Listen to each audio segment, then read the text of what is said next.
Olá, grande noite para você que acompanha o Gazeta Esportiva. Devo te adiantar que o programa já começa nos bastidores. A resenha vai rolando, mas a gente vai compartilhar com você aí em casa. Não é, meu querido Osmar Garrafa? Vamos segurar, né?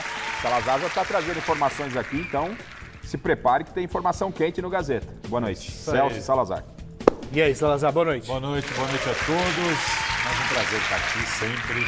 E é isso, hoje o programa tem muita discussão, seleção, mas tem jogador chegando, saindo e acho que o centroavante do Corinthians está vindo. Está vindo, né? E informação também, que é muito importante, tanto quanto a discussão. O programa de hoje está recheado, já deu para perceber. Tem novidades do mercado da bola, destaques da Copa São Paulo de Futebol Júnior, tem convocação da Seleção Brasileira e muito mais. Nós estamos de volta com a convocação para a Seleção Brasileira para os próximos compromissos pelas eliminatórias sul-americanas para a Copa do Mundo. Pois é, ninguém fala nada, mas tem Copa do Mundo neste ano. E o destaque da lista foi ela, a polêmica. Gostou ali da Felipe Leite? Rodrigo. E a lista de convocados é o tema da nossa enquete do dia, claro, nem poderia ser diferente. Qual convocação de Tite para a Seleção Brasileira é mais questionável? Felipe Coutinho, Daniel Alves ou o Everton às vésperas do Mundial de Clubes da FIFA? Entra no site gazetesportiva.com para deixar o seu voto. Você também pode usar o nosso QR Code que aparece aqui embaixo. Tem também a possibilidade de participar pelo WhatsApp, mandando uma pergunta para nós, para o Salazar, para o Garrafa. O número do telefone é o 11 DDD, se você estiver fora da Grande São Paulo, 994791633. 994791633. E você pode ganhar essa caneca maravilhosa aí. Ô, Garrafa, nosso garoto propaganda, por favor, olha só. Que caneca é essa, hein? Eu ainda vou ter uma dessa. É uma bela caneca para você tomar água, tomar chá, café, o que você quiser. Mas só que o vídeo tem que ter até 10 segundos e a caneca depois, quem vai dar de presente é a Michele, que vai estar voltando na semana que vem, e ela escolhe um nome aí para ganhar a caneca. Bom, para vocês, qual o maior nome ou nome mais questionável? O Everton, Felipe Coutinho ou Daniel Alves, que o Garrafa gosta de chamar de Zé do Batuque? Não, eu não. Torcida do São Paulo que apelidou de Zé do Batuque. Foi você, assume agora. Aquele episódio, eu só ouvi aqui. Eu representei a torcida do São Paulo, né? Agora vai fugir. Porque, não tem que fugir. Pra mim é Zé do Batuque mesmo. O time pra jogar ele tocando pandeiro, Zé do Batuque. Acho que é um bom apelido. Tem um belo currículo.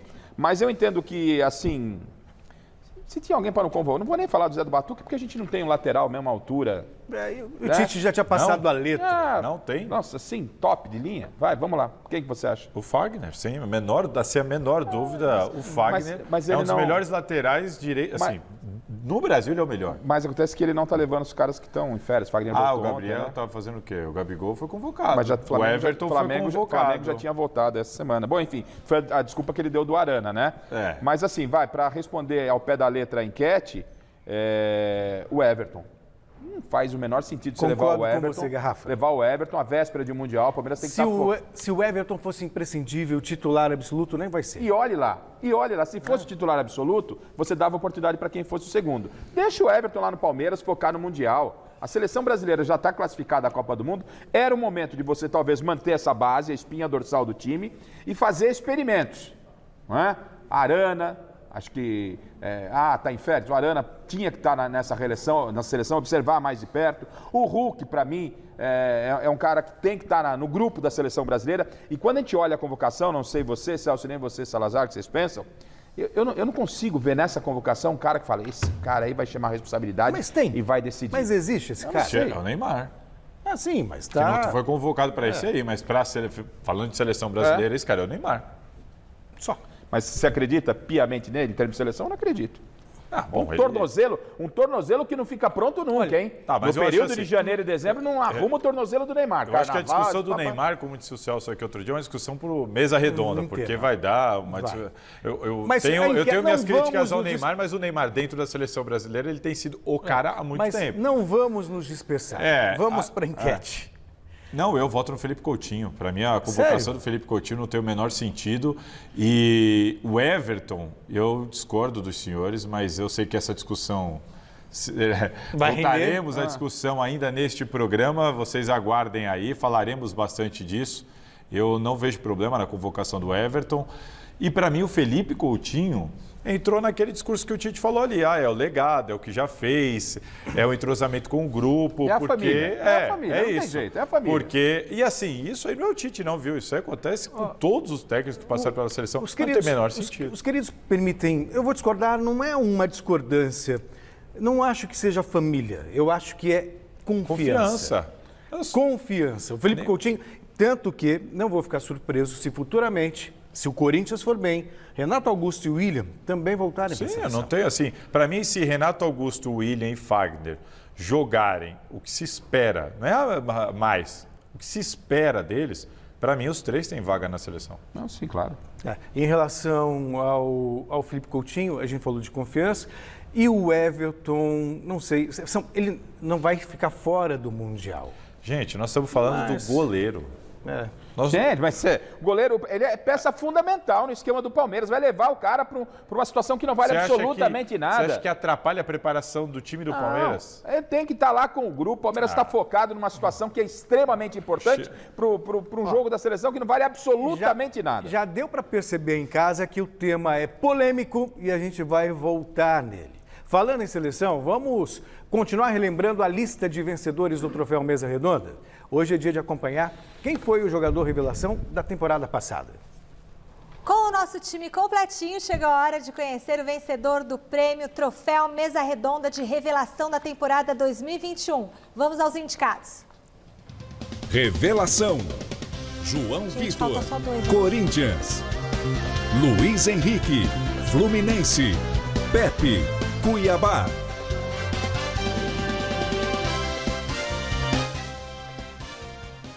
E o vencedor é... Olha só, nascido em Bauru, chegou às categorias de base do Corinthians em 2017. Foi integrado ao elenco profissional em 2019, mas não atuou no time principal. Depois de passar 2020 emprestado, voltou esse ano, assumiu a titularidade e não deixou mais o time, ajudando a formar uma das zagas menos vazadas desse Brasileirão. A revelação da temporada 2021 é o zagueiro João Vitor, do Corinthians.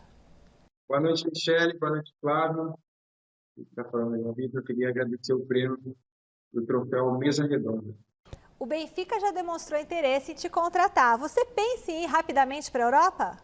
Realmente, acho que estou vendo, tenho certeza que estou vendo o melhor momento da minha carreira, o momento que eu venho jogando na melhor equipe praticamente do Brasil. Então, estou muito feliz com o que vem tudo acontecendo na minha vida. E Europa, acho que eu tenho que primeiro focar um pouco mais no Corinthians, tenho que me dedicar a conquistar títulos, que é o meu objetivo.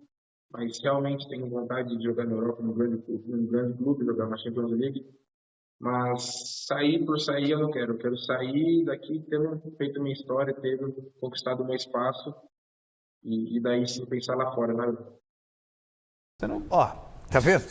Não tem nada a ver com isso, mas a discussão já está rolando enquanto o VT está no ar. Eu vi que ia começar, parei. Para você ter uma ideia, em casa, a discussão dos dois está rolando em tempo integral. Não para, nem com intervalo, nem com nada. Chegando em casa, eu desligo o telefone que ele vai ficar mandando mensagem. Mas ele não para. Mas você vê sua mulher, as crianças, me esquece. Ele não me esquece. O Garrafa é daqueles que manda áudio de 5 minutos. Vocês conhecem alguém assim? É o Garrafa. Antes de entrar nessa discussão, eu queria dar um recado para você. Então, fique muito atento no que eu vou falar agora. Veja só. Vamos girar a nossa equipe de reportagem com as informações dos grandes paulistas. O Guilherme Camarda está na redação da nossa Central de Esportes com as notícias do Santos. A diretoria santista conseguiu renovar com uma joia da base, destaque na Copa São Paulo. Conta pra gente, Guilherme, quem é? Grande noite para você. Isso mesmo, Celso. Boa noite para você, para o Garrafa, para o Salazar, para o pessoal de casa. Renovou o contrato de uma das maiores revelações da Copa São Paulo, que é o Patati. Ele renovou o contrato até 2024, depois que ele fez alguns gols na Copa São Paulo, a torcida pediu em peso para a renovação e o Santos conseguiu renovar. Atleta de apenas 15 anos, vai completar 16 essa semana, está renovado até 2024. A gente falando de contratações, a gente separou para vocês uma tela mostrando quem saiu do Peixe, quem vai sair e quem pode chegar. Vamos dar uma olhada? Quem já saiu do Peixe, né? O zagueiro Danilo Boza, os laterais Romário, Lucas Sena e Pará, os meias Jean Mota e Anderson Ceará, e os atacantes Diego Tardelli e Raniel. Quem chegou? O zagueiro Eduardo Balmer, né, que veio do América Mineiro, o meia Bruno Oliveira e o atacante Ricardo Goulart, que inclusive, apesar de estar como atacante, pode ser atacante, meia, vamos ver como o Carille vai querer usá-lo, né? Quem pode chegar ainda? O zagueiro o zagueiro Maicon, certo? Que até chegou a ser anunciado no Cruzeiro, mas provavelmente não vai ficar lá, e o Santos monitora a situação. E o Pablo, atacante do São Paulo, que deu uma esfriada nas negociações, mas ainda pode chegar, quem sabe não convence o jogador a vir para a Vila Belmiro. Mais uma informação, além dos atletas Ricardo Goulart, que chegou agora, ele já treinou hoje tudo, e amanhã vai fazer um trabalho extra para condicionamento físico. Além dele, os atletas Léo Batistão, Marinho, Ângelo, Luiz Felipe e Carlos Sanches vão fazer também um trabalho extra, até porque eles estavam com Covid e não conseguiram pegar o começo da pré-temporada, então eles amanhã vão fazer trabalho extra para melhorar o condicionamento físico. Por enquanto, nenhuma notícia de novas contratações no Santos, só essas até aqui. Celso. Muito bem, Guilherme, obrigado pelas informações. O Pablo, eu acho que o Santos alimenta expectativa porque depende do Atlético. E o Atlético tá meio tipo... Nossa, segundo o que eu li no site da Gazeta, a informação do Marcelo Bacejo, o Pablo prefere o Atlético, só que para ir para o Atlético, o São Paulo quer a grana. E o Atlético não está afim de pagar. É isso aí. Sabe o que eu tô achando? O Pablo está começando a ficar exigente demais, né? Mas eu não quero ir pro Ceará e pro Santos, eu prefiro ir pro Atlético. O direito do atleta. Tudo bem. O que eu estou dizendo é que ele tá ali na estação e o trem vai passar. O salário tem que pingar para ele, tá na dele. Tudo bem, mas eu tô pensando na carreira, como atleta. Pensando assim, o cara quer jogar, imagino eu. Ele lá no São Paulo, ele tá vendo que tá ficando sem espaço, que provavelmente não vai jogar, ou vai jogar pouco. Tem clubes interessantes atrás dele, querendo ele para ser mantendo titular. Salário. Pagando salário e ele tá, não sei. Sabe aquilo que a gente falou do Ricardo Goulart? Que, tá querendo, mas tá todo mundo recusando. Eu falei aqui, vai acabar parando no Santos. Exatamente. Eu acho que o Pablo tá na hora de... Mas ele não recusou. Por ter duas opções, foi como a gente falou ontem, por ter duas opções, que é o Atlético, aí o problema é o acerto do Atlético com o São Paulo, porque os clubes não se bicam, as diretorias não se bicam. O Pablo dá preferência ao Atlético, né? Ele não está rejeitando o Santos, ele tem duas opções, ele dá preferência ao Atlético, porque a família dele é de Curitiba, o clube tá num momento melhor do que o Santos, então essa é a prioridade. Agora, se não vingar lá e o negócio acabar saindo com o Santos, eu acredito que ele vai e é um ótimo aí negócio para ele. Aí a torcida começa com aquele papo... o que é? Não quer vir, então não vem. Então, não me parece que ele tenha duas opções. Me parece que é uma forçação porque é mais tranquilo. Sim, que para ele seria melhor. Para a vida dele e tudo mais. Enfim. E lembrando também que o São Paulo tem uma dívida com ele. Então isso também pesa. Exato. Então, agora respondendo, o Camarda trouxe duas questões, né? Os jogadores que chegaram e saíram. O Maicon, zagueiro, se vier, não acho que é uma boa para o Santos, não acho que seria uma boa contratação, mas acho que o Eduardo, que eu sempre confundo o nome dele, Bauerman, zagueiro do América, grande contratação do Santos. Ótimo zagueiro esse Eduardo Bauerman. Fez um grande campeonato brasileiro e acho que aí o Santos pensou muito bem. Sobre o Ricardo Goulart, que posição vai jogar o Ricardo Goulart? Para tentar simplificar aqui. Lembra do Rodriguinho do Carille no Corinthians? Sim. Ricardo Goulart, acredito eu, pelo que eu conheço das características dos jogadores e do Carille, Ricardo Goulart vai ser o Rodriguinho do Santos. O jogador que não é nem o centroavante, nem o atacante, nem muito meio armador. É aquele meio atacante que chega sempre dentro da área para finalizar. Tem que ser assim, porque ele vai ajudar no setor de criação e ele vai chegar dentro da área, como disse o Salazar, para finalizar. Até pelas poucas opções que tem o Santos. É um cara que pode encostar, fazer um 2 com o Marinho. Vai procurar montar um esquema em torno dele, que é o jogador que tem qualidade. E pelo que a gente viu, né? Quem chega, quem sai. Vocês entendem que é um Santos competitivo? Um Santos que vai brigar com o Corinthians, com o Palmeiras, com o São Paulo? Eu acho muito cedo para dizer, porque eu não vejo... Eu vejo o Corinthians com elenco para falar que vai brigar com o Atlético, com o Palmeiras, com o Flamengo. O Corinthians, para mim, tem esse elenco agora, né? O Santos, eu acho que briga. Eu acho que o Santos vai ser um time encardido, vai ser um time que vem para brigar. Não, mas pelo perfil do Carille, né? Agora vai brigar por título? Não sei. Acho cedo para a gente avaliar. Vamos agora para Academia de Futebol com Alexandre Silvestre. Ele tem as novidades do Palmeiras. Grande noite para você, meu querido Silvestre. Avançaram as negociações para a contratação do atacante argentino Lucas Alário. Qual é a situação?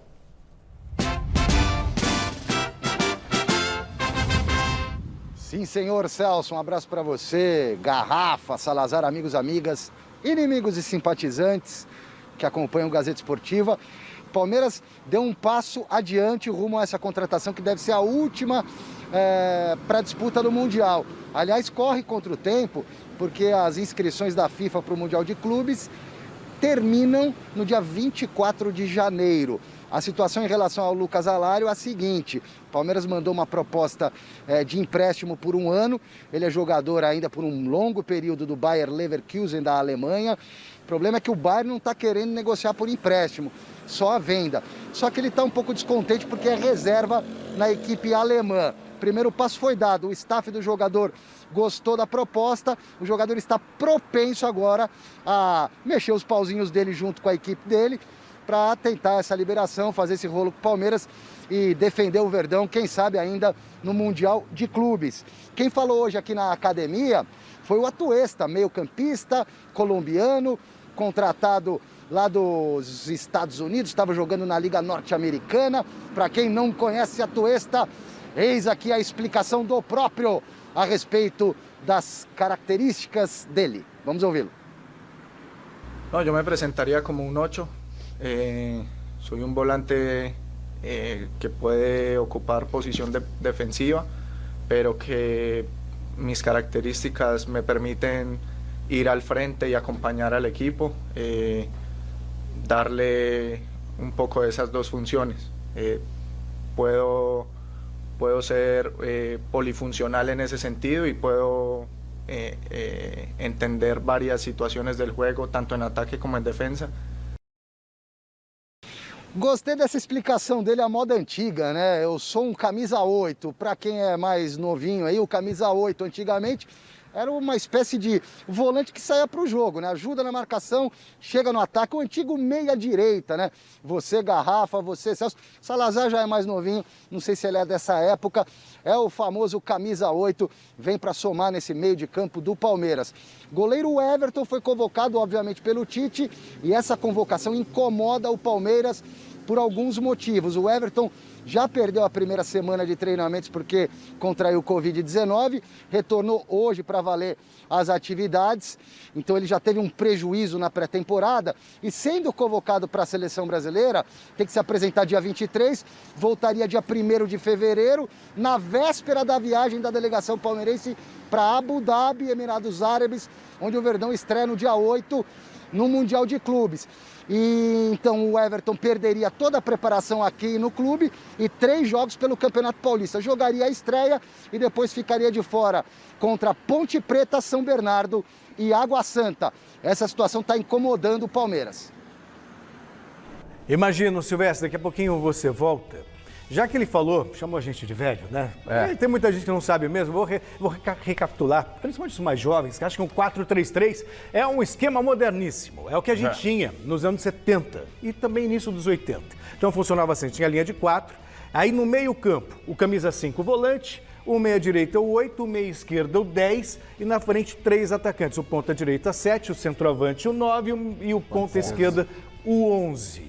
Quando ele fala de 8, ele me remete, eu lembro, por exemplo... Rapidinho, o que estraga aí é quando surge aquela coisa do numeração fixa. Isso. Aí o reserva que entra no outro jogo, não ficava mais aquela coisa de usar o 8. Não, agora você vai usar a sua aí, que é 18. Entra também o 4-4-2, esse de 4 homem que era o 11 ou o 7. Enfim, mas pelas características dele. Se saiu o Felipe Melo, tirando que o Felipe Melo, agora mais veterano, também jogou como zagueiro. Mas é o que era o Felipe Melo no início da carreira. Então, a reposição mantém as características. Não sei jogando no Palmeiras se vai ser assim, mas é o que indica. Eu acho que o Palmeiras tem muito a ganhar com essa contratação, porque eu vejo exatamente assim. Você perdeu o Felipe Melo e contratou o Atuesta. Para mim, você saiu em vantagem. Para mim, o Palmeiras foi bem nessa. Eu vejo assim, Danilo e Atuesta, bom meio de campo. Porque o Atuesta é versátil, é veloz, é um bom meio de campo. Eu acho que Scarpa, Zé Rafael, esses caras vão bom, a batata deles vai assar quanto isso aí. Agora, o Palmeiras vai pagar 20 milhões. Um jogador de 25 anos. Tem poder de negociação mais pra frente. Tem. Achei caro. Mas, assim, eu achei ótima contratação, mas achei caro. Tudo, o papel aceita tudo, né? Vamos ver. Quero ver com a camisa dentro de campo. Exato. Vamos aguardar. É o Palmeiras, a gente tá falando do Palmeiras. Por isso que eu tô falando dos 20 milhões. Então a gente tem que aguardar. É um cara promissor, é um cara que tem as suas qualidades. Você tá falando 20 milhões de reais. De reais. Então, a gente tá falando de um universo aí de... Foi 3,7 milhões, 3 milhões de dólares. Para jogador hoje isso é uma bagatela. E aí, o Celso fez um apanhado, né, dos anos 80, anos 70. Né? Como é que era a escalação e tal. Já o Thiago Nunes, que é contemporâneo, o Salazar, que é contemporâneo do Thiago Nunes, ele diria que é o box to box. Né? Bem lembrado, né? Então, o Salazar, se ele fosse dar a explicação, se tivesse o Salazar de Michel, ele ia falar, não, vou explicar pra você que é mais antigo. Não, eu não gosto. Ele é o box to box. Sou dessa geração, mas não gosto dessas nomenclaturas. Que fique claro. Um jogador que pode chegar no último terço do campo. Quando eu estive na coletiva do Tite da Copa América de 2019, ele chamou o Cebolinha de flecha. Eu tava na coletiva e fiz assim... Você larguei o computador e falei, não, flecha não. Flecha não, né? Veja só, vamos falar agora do Corinthians? Então, só uma questãozinha. Vamos falar do Everton. Ah, verdade. Faltou isso. O único porém aí, gente, pra mim, perder os jogos. Que incomodou. Perder os jogos. Tá voltando atrás. Não. Já Eu continuo não vendo problema. Como não vendo problema? Perder os jogos, realmente. Vai perder a preparação. Agora, preparação, isso é papo furado. Primeiro, que eu acho que ele se livra de um lugar que tá todo mundo com Covid. Aliás, teve mais um hoje. Hoje, quem foi? Manda aqui pra gente. Mas os caras estão com Covid e não estão treinando. Teve mais um Covid hoje no Palmeiras. Os caras estão com Covid e não estão treinando. Covid tem todo lugar. Mas o Everton, ele vai fazer a preparação lá. Não é preparação, ele vai estar preparado, vai fazer a preparação. Ele não vai estar jogando entrosamento com o lateral ali, ó, no treinamento. Ele não tem, né? Ele não tem. Chegou ontem no Palmeiras. Tá iniciando a temporada. Não, vai treinar com a seleção brasileira. Qual é o problema? Todo o problema. Qual é o problema de treinar lá? Mas vale o quê essa porcaria desse jogo? Por que você quer levar o Everton pra lá pra ser reserva, velho? Minha discussão não é o que vale. Minha discussão é a preparação, a pré-temporada, o Everton terá. E eu digo mais, toda vez que a gente discute aqui, você vai conversar com qualquer um do futebol, os caras falam, os jogadores adoram ir. Os jogadores, o Everton, eu aposto que o Everton está super feliz. Mais do que a preparação que ele perde, ele vai perder jogos. O Everton está super feliz de ir. Vai chegar para ir pro Mundial. Vai chegar cheio de motivação, porque está voltando à seleção, vai pro Mundial. O Everton conhece muito bem o elenco, não vai ter problema. Toda a nação palmeirense, diretoria do Palmeiras. Não vejo problema. Todo mundo incomodado. Aí, o Salazar. O único argumento que eu aceito o Everton não vai fazer aqueles jogos, 3 jogos do Paulista. Este tudo bem. Mas agora, esse é o principal de treino, argumento. Preparação, pré-temporada, não vai estar com o grupo. Ele não vai jogar, ele vai pro Mundial sem jogar, Salazar. Esse é o único argumento. Mas, pô, já é o único. O outro dia, ele não vai estar com o elenco. Mas é o único que basta, Salazar. É o único que basta. Nisso eu tô com garrafa. Ele vai chegar sem ritmo de jogo. Necessário. Não precisava. O Everton já foi testado, já jogou. Já conhece, deixa ele treinar, faz a política da boa vizinhança, Palmeiras busca um título, né, importante e aí libera o Everton. Faz o menor sentido essa convocação. A gente já falou, mas só para ficar bem claro, então, o jogador que está com Covid, o último é o Marcos Rocha. Né? Não é só para não parar qualquer dúvida. Do Palmeiras para o Corinthians. Cantígio, Gabriel, Paulinho, Juliano, Renato Augusto, William, Roger Guedes e Jô. Nem todos esses jogadores terão espaço no time titular do Corinthians em 2022. Então, qual seria a escalação escolhida pelo técnico Silvinho? O Jonas Campos mostra as possibilidades. Ainda falta o sonhado e prometido camisa 9, mas mesmo assim já é um desafio escalar o Corinthians com tantas boas opções no meio-campo. O que será que passa na cabeça desse cara aí, ó, Silvinho? Bom, a linha de 4 defensiva não deve ter segredo. Cássio, Fagner, João Vitor, Gil e Fábio Santos. Priorizando os reforços de nome, o meio-campo poderia ter Juliano, Paulinho e Renato Augusto. E lá na frente, William, Roger Guedes e Jô, ou futuramente, um novo camisa 9. Uma outra opção é reforçar o meio-campo com um primeiro volante como Cantilho ou Gabriel, mais marcador, manter o trio Paulinho, Renato Augusto com William na ponta direita, Juliano mais avançado e Roger Guedes como homem de frente na vaga de Jô. E aí, Silvinho? E aí, meus queridos comentaristas? É mais ou menos por aí?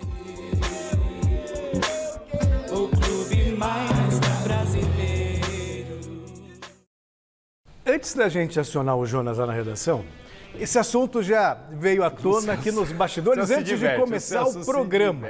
Ele gosta. Não, mas é verdade. Enquanto entrava o VT, você jogava gasolina na bancada. Isso não vale nada. Mas é verdade. Você com aquela pinta de bom moço tá indo por água abaixo. Vai o VT, ele já pega aqui. A Michelle espirra álcool, ele espirra gasolina e já vem com fogo. E ele fala e faz assim, ele fala e vira assim. Ó. Deixa eu rolar. Mas sério, o que você acha? Olha, eu acho não. Pelas informações que a gente conseguiu nesse início aí de apresentação do Corinthians, há uma grande chance do Cantilho ser titular. A gente como primeiro volante. Como primeiro volante. O que eu sei é o seguinte, o Corinthians vai fazer um jogo treino domingo, agora, contra a Inter de Limeira. E o que foi passado para mim é, o Corinthians pretende fazer um segundo jogo treino e aí acabou, vai para o Paulista. Não tem um terceiro, não tem amistoso. E nesses 2 jogos treinos, o Silvinho vai esboçar a escalação. Ele vai só observar, vai fazer um teste? Não. Ele já vai tentar esboçar a escalação e ver como o time se comporta. E dentro disso, o que eu soube é, mesmo com todos esses reforços que o Jonas citou, o Cantilho está em alta com o Silvinho. Então veja só, Cantilho ali na cabeça de área, à frente dele Paulinho e Renato Augusto. O Paulinho e Renato, com o Renato sendo aquele jogador que se aproxima, mas para ali perto da área para armar, e o Paulinho sendo o jogador que infiltra para... Não. O Paulinho, o que foi passado para mim ele não vê o Paulinho mais como jogador volante que chega. Não. O Paulinho vai ser uma espécie do Rodriguinho, de novo, ótimo exemplo. O meia que entra dentro da pequena área para finalizar. E aí na frente o William. E o Renato um passinho atrás. E aí na frente o William.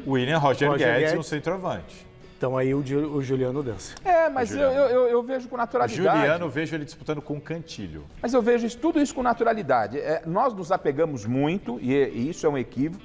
Eu não gosto muito de imitar futebol europeu, mas já que o calendário nosso é muito longo, são grandes, você precisa ter elenco. A gente fica se batendo aqui, não, foi pro banco. Não, joga o Cantilho, daqui a pouco tem uma lesãozinha ali, vem o Juliano, você tem que ter jogadores do mesmo nível. Então, nesse momento começa o Cantilho. Queiroz, excelente volante. Começa o Cantilho? Ok. Então, eu não vejo o problema. O problema é ter um monte de cabeça de bagre no banco de reserva, ter um Luan com sono desgramado e não ter opção para você colocar em campo. Não é? Eu acho que se você tem essas opções, poxa, eu coloco Cantilho, Du ou Juliano. Para mim fica muito claro que o Gabriel não tem espaço. Então. Só que na cabeça do Silvinho tem. Depende do jogo, Salazar. Depende do jogo. Você precisa de um cara para dar uma mordida. Eu não vejo um jogo que o Gabriel seja a melhor opção. Não, mas não, talvez a circunstância só marcar. As circunstâncias do plural contra o Queiroz. Pode ser, mas você não pode, assim, sabe? O Gabriel ele já se mostrou muito útil ao Corinthians. Sem dúvida. Não é? Agora, parece que pronto. A fase recente é muito ruim. Não sei o que pensam vocês, mas eu vejo sentido na escalação do Cantillo. Porque pela saída de jogo, pelo passe preciso. Se você tiver um 9 ainda, né? O Jô em grande fase, ou um 9, que a gente vai falar daqui a pouquinho, que o Jonas vai entrar com as informações. Esse tem Renato Augusto.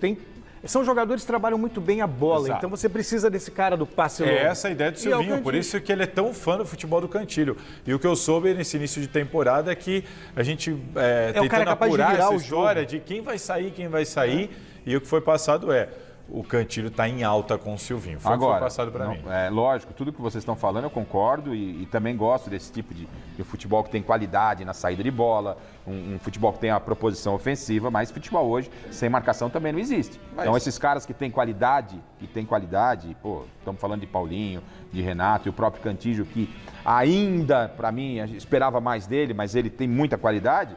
são jogadores que vão ter que ajustar esse meio campo. Tem que marcar todo mundo. E vai ser um time que vai ter que ter a posse de bola. É isso, você vai ter a posse de bola e sem a bola vai ter que agrupar. É isso aí, especialmente já na frente. Exato. Ô Jonas, você viu que o assunto rendeu, né? Você que está aí na nossa redação, na nossa central de esportes, atualiza as informações sobre as buscas do Corinthians por reforços. Grande noite para você, meu querido Jonas. O 9 está chegando, quais são as novidades? Fala, Celso, grande noite para você, Garrafa, Salazar, todo mundo que acompanha o nosso Gazeta Esportiva. Se já tem essa discussão danada sem o camisa 9, né? Não sei nem se eu vou dar informação hoje, viu? Mas olha, gente, nem tem nenhuma proposta na mesa ainda sobre camisa 9 para nenhum jogador. O próprio Duílio Monteiro Alves confirmou isso na entrevista coletiva de ontem, mas tem uma notícia que esquenta, né? Que movimenta um pouquinho o mercado da bola. Lá em Belo Horizonte, Rodrigo Caetano, diretor de futebol do Atlético Mineiro, confirmou rescisão do Diego Alves. O Diego Costa bastante encaminhada e provavelmente sem multa. Resta aí um denominador comum entre as partes, entre Galo e Diego Costa, e aí o Diego tende a muito em breve ficar livre e o Corinthians já tem uma proposta pronta para enviar para o jogador. Neste momento, né, o próprio Duílio disse isso ontem, ainda não há nenhuma proposta enviada para o Diego Costa e para nenhum outro centroavante, apenas sondagens nesta posição. Goleiro Ivan da Ponte encaminhado, o Corinthians também de olho num zagueiro e essa a notícia de quinta-feira, hoje, Corinthians encaminhando a chegada por empréstimo do Robson Bambu. Vocês lembram dele? Jogador revelado pelo Santos, boa passagem pelo Atlético Paranaense, zagueiro, 24 anos, está no Nice da França. O Corinthians tenta aí o empréstimo por 1 ano. O ponto de atenção é que o Robson Bambu está sem jogar desde março do ano passado, desde março de 2021, por causa de um procedimento cirúrgico no tornozelo. Corinthians trabalhando pontualmente, a ideia não é inflar o elenco, pelo contrário, ontem na entrevista coletiva, dinheiro foi tema, né? O Corinthians trabalhando para manter essa política de contenção de gastos.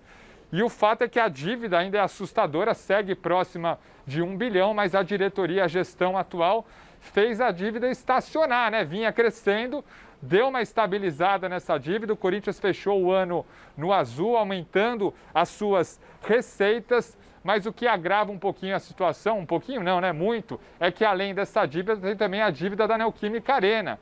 A tão falada dívida da Arena, que gira em torno de 569 milhões de reais. Eu lembro aqui rapidinho, 300 milhões de reais dessa dívida serão abatidos com receitas do name rights ao longo dos 20 anos que seguem agora. Então resta para o Corinthians nada mais nada menos do que 269 milhões de reais que serão pagos até 2040 para a Caixa, segundo um acordo firmado lá em 2020, mas esse acordo é verbal. Não existe um acordo oficial sobre isso. Então, ontem, na entrevista coletiva, o Salazar, que está aí, perguntou para o Duílio quando que sai, Duílio, esse acordo oficial entre Corinthians e Caixa e também quando que o Corinthians começa a pagar essa primeira das cerca de 17 prestações anuais prometidas à Caixa. Lembrando que nesse acordo verbal de 2020, estipulava o primeiro pagamento em novembro agora de 2022, mas o Corinthians deve conseguir prorrogar esta carência, segundo o presidente Duílio Monteiro Alves, que a gente ouve agora no Gazeta Esportiva. A conversa é muito boa, o acordo está definido, está sendo colocado no papel para que a gente possa aprovar no nosso conselho. Agora, te falar isso vai acontecer daqui 1 mês ou daqui 3 meses, não depende só do Corinthians, né? Pelo Corinthians já estaria pronto, mas isso envolve as duas partes, né, as 3 partes no caso, e envolve um negócio muito grande, de um dinheiro alto, não é um banco privado, então tem todos esses empecilhos aí que faz com que a coisa fique um pouco mais demorada e sem que a gente consiga dar previsão. E aí te falo, você vê, a gente tá acabando o período inicial da carência, mas o Corinthians também não teve que pagar. Então isso também não é ruim, né? A gente tá numa discussão amigável, não temos nada na justiça, né? Isso está sendo tratado entre as partes, numa boa, e o Corinthians também está tendo um tempo que não é ruim. né, para a gente hoje. Mas lógico que a gente quer resolver isso o mais rápido possível e ter isso escrito no papel, bonitinho. Você sabe que tem tanta coisa para discutir no Corinthians, vai dar para fazer um programa inteiro. Então eu vou começar com a parte, não que não seja interessante, questão econômica, custos para o torcedor, mas vamos começar com camisa 9. Já falou que queria jogar no Corinthians. Corinthians já falou que não ia pagar nenhum centavo de multa. Multa está liberada. O cara está livre no mercado. O que falta? Eu vou tentar ser bem sucinto. Ontem, quem viu a coletiva não viu o Duílio falando do Diego Costa. Isso tem um motivo. Se o Duílio faz isso, ele caracteriza assédio. O jogador está sob contrato. Ele não pode fazer isso. Então, vocês não vão ver o Duílio fazendo isso.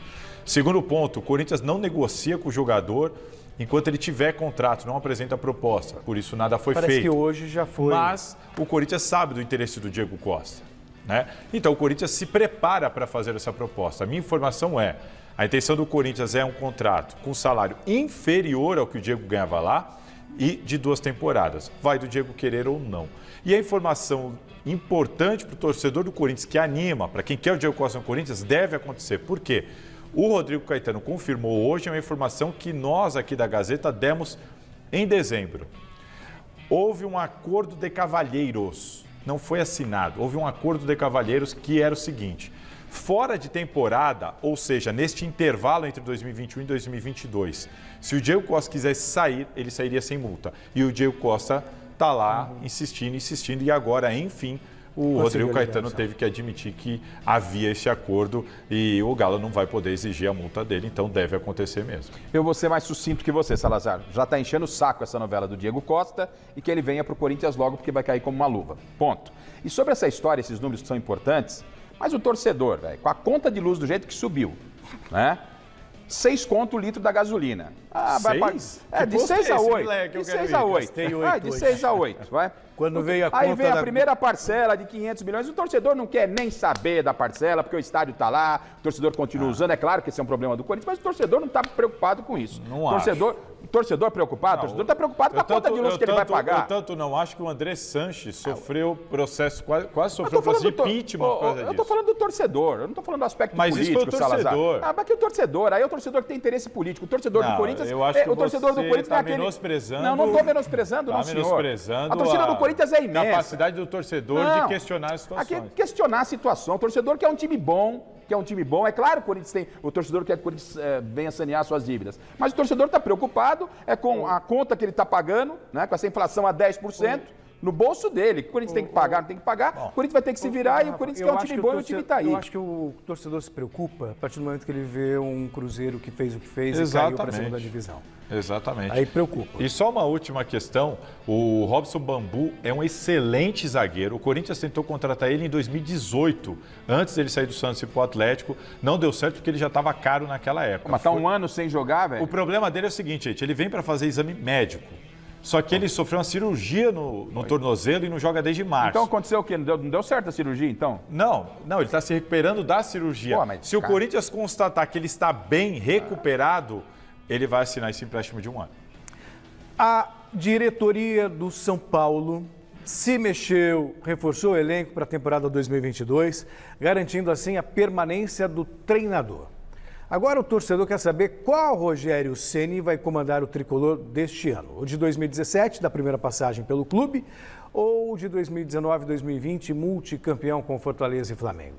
Vamos então fazer novo contato com o Silvestre, que já pulou o muro e chega com o noticiário São Paulino.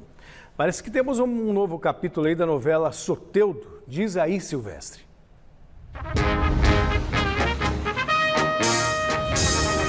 A história está mudando de figura, né, Celso? Porque o São Paulo chegou no limite, né? Gostaria de contratar o Soteldo junto ao Toronto, do Canadá, que joga a Liga Norte-Americana, por empréstimo 1 ano. O máximo que o São Paulo poderia fazer é ainda estipular um preço fixado para comprar o Soteldo, metade dos direitos econômicos no final desse empréstimo. Toronto não estava querendo emprestar, não. Aliás, o Toronto, como tem uma dívida grande com o Soteldo, cerca de 3 milhões de dólares, aproximadamente 15 milhões de reais, estaria nesse momento liberando o Soteldo. Aí toda a negociação vai para o saco, né? Então o Soteldo ficaria livre no mercado, poderia escolher o time. O Tigres do México já está interessado no Soteldo e aqui no nosso mercado tem outros gigantes brasileiros também querendo o baixinho bom de bola. Um deles é o Flamengo. Aí nessa dividida, São Paulo vai ter dificuldade para ganhar essa parada. Aguardemos mais um pouquinho. Gabriel Sara conversou hoje com os assessores do São Paulo, aquelas entrevistas dos departamentos de comunicação dos clubes, né? Entrevista chapa branca, mas é sempre importante ouvir o jogador do São Paulo revelado na base de Cotia, um menino que entrega muito na parte tática e que no ano passado fez gols importantes também. Ele sabe da boa temporada que teve, mas em termos coletivos, 2021 é para o São Paulo usar de aprendizado. Vamos ouvi-lo. Eu fiquei feliz pela temporada que eu fiz no ano passado, porém muito insatisfeito com a temporada do time em geral, né? A gente começou muito bem e a gente deixou cair muito, mas eu acredito assim, realmente em buscar a evolução não só minha do time. Eu quero que essa temporada eu possa fazer mais gols ainda, evoluir mais, crescer mais e ter esse processo junto com o time também, que a gente possa buscar outras coisas, que a gente possa começar o ano como a gente começou no passado, mas manter o mesmo nível até o final do ano e que a gente possa brigar por coisas grandes. Bom, São Paulo está recuando na contratação do zagueiro Lucas Ribeiro, que estava no Internacional de Porto Alegre, por conta do vazamento de uma história antiga, de anos atrás, quando esse menino, mais jovem ainda, acabou divulgando em rede social um vídeo íntimo de uma menina menor de idade, está respondendo a esse processo. Já está rolando um movimento nas redes sociais aí contrário à vinda do jogador para o São Paulo. Então São Paulo deve desencanar do Lucas Ribeiro. Aqui se faz, aqui se paga, enfim. Mas ainda não definiu se contrata ou não. A tendência é que não contrate mais. Ele que virá para o lugar do Bruno Alves, que foi negociado. Sobre o Pablo, vocês já falaram bastante, mas não custa de dar uma reforçada. O desejo do Pablo é voltar para o Atlético Paranaense, mas aí a negociação do São Paulo com o Furacão é diferente, né? A relação não é das melhores, nunca foi, e o buraco é mais embaixo. Como o São Paulo gastou uma bala para trazer o Pablo lá do Atlético Paranaense, a maior contratação em termos financeiros da história do Tricolor, São Paulo quer uma compensação financeira e, ao que parece, o Atlético Paranaense não está querendo devolver um trocadinho para o São Paulo. Aguardemos também, estou achando que o Pablo vai continuar, meninos. Eita! E que clima para o Pablo continuar, né? Pois é, por isso que eu digo, por isso que eu falei aqui, o Pablo precisa tomar uma decisão e não dá para ficar esperando muito, porque ele está criando até um certo clima ruim para ele em outros lugares e não vejo a ideia dele ficar como boa para ele. Não, lembra que a gente votou aqui, seria melhor para o Santos ou para o São Paulo, eu e o Garrafa concordamos, seria melhor para o Pablo. Então acho que, na minha opinião, o Pablo tem que repensar bem. Essa história do Soteldo, gente, o Toronto pagou, convertendo para reais, 33 milhões pelo Soteldo. Não adianta, não vai liberar assim facilmente como o São Paulo gostaria. E eu acho corretíssimo o São Paulo ir ao seu limite, falar isso aqui, quer, não quer, um abraço, é isso daí. E o Lucas Ribeiro, como a gente já tinha comentado aqui, não via sentido nessa contratação. O jogador tinha feito 7 jogos pelo Campeonato Brasileiro, pelo Inter, 22 anos. Se Cotia não tem um cara desse, né, Garrafa? E a concorrência, né, com o Soteldo começa a ficar forte quando outros grandes aqui do futebol brasileiro com maior poder de investimento vão para cima do São Paulo. Né? Tigres querendo ele, os caras. Então é outra realidade, o São Paulo não deve fazer loucura não. Você estava falando de dinheiro importante, deixa eu aproveitar rapidinho aqui, porque é notícia importante, ó. O meu Tubarão Londrina de patrocinador novo. A Pado agora vai investir uma grana no Tubarão. Um abração para o Sérgio Malucelli, para o eterno prefeito lá de Cambé, da cidade do Pablo, o Zé do Carmo. E na Casa Verde, mandou um abraço para você, assiste sempre o programa. O Toninho, a rapaziada lá no bar do Toninho, curtindo aqui também o nosso Gazeta Esportiva. Um abraço para o Toninho também. Fui muito frequentador do bar do Toninho, um grande amigo, um abraço para ele. Não foi, isso é mentira, porque não foi a Casa Verde. Toninho. Agora deixa eu falar uma coisa, sobre o Rogério Ceni da matéria do Garrafa. O que eu sinto é falta de identidade do Rogério Ceni. O Rogério não se achou ainda. Ó, só para fechar o noticiário, perdão. Só para fechar o noticiário de hoje sobre o mercado da bola, o Atlético Mineiro oficializou a contratação do técnico argentino Antônio Mohamed, conhecido como El Turco, para delírio do Garrafa. O novo treinador do Galo foi campeão da Copa Sul-Americana em 2010 pelo Independente da Argentina e destacou nos últimos anos no futebol mexicano, faturando títulos pelo Tijuana, América e Monterrey. O Atlético também anunciou a contratação do zagueiro uruguaio Godin, que chega para substituir Júnior Alonso, vendido para o Krasnodar da Rússia.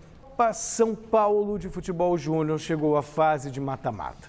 Veja os destaques desta quarta-feira da Copinha. Agora o bicho pega. Começou o mata-mata da Copinha e já tivemos vários confrontos. Vamos aos destaques. Botafogo, depois de um empate em 0-0, conseguiu se classificar nos pênaltis.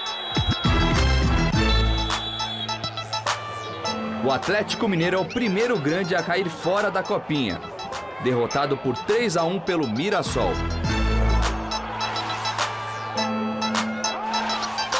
Peixão classificado contra o Chapadinha.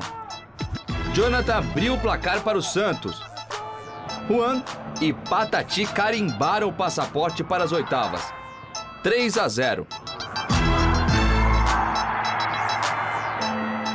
O maior vencedor da Copa São Paulo, o Corinthians, continua na competição após grande goleada ontem sobre o Ituano. Gols de Alemão, Giovani 2 vezes, Kevin e um golaço de Rodrigo Varanda. Final 5-0.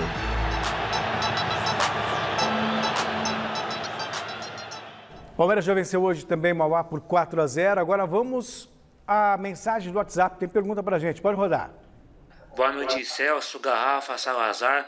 Aqui é o Tom da Vila Moraes. Eu queria saber do Garrafa se ele acha que o Zé do Batuque merece mesmo seleção brasileira. Abraço, eu quero a minha caneca.